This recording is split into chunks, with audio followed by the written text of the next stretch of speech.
Je suis Pierre-Jean Galdin, je dirige actuellement l'École des Beaux-Arts de Nantes.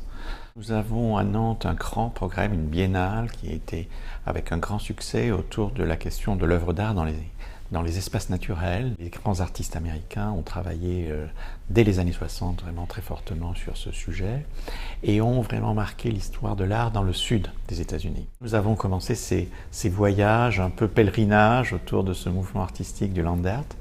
Et c'est là où on a découvert, au détour d'un de ces voyages, Marfa.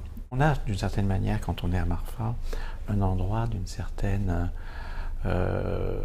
pureté de l'art pour l'art. C'est un endroit que l'on cherche, que l'on met du temps à trouver.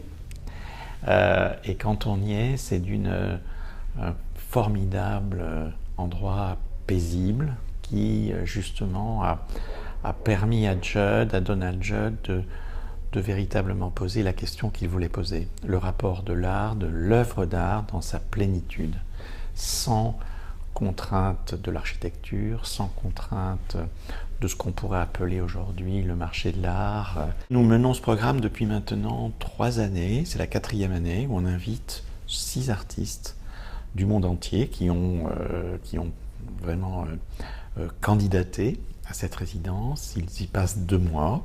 Ça nous a aussi permis de mieux connaître le Texas. Et au fond, on s'est très vite rendu compte qu'aussi bien à Houston qu'à Dallas, qu'à Austin, même à El Paso, il y a des formidables musées, des formidables collections, des collectionneurs, des artistes vraiment très intéressants, des écoles et des universités de très haut niveau, voire de niveau mondial.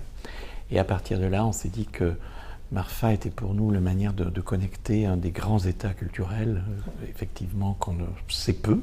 Le Texas reste pour nos étudiants une véritable ressource pour se cultiver et rencontrer ce qu'il y a de mieux aujourd'hui dans l'art moderne et contemporain au monde.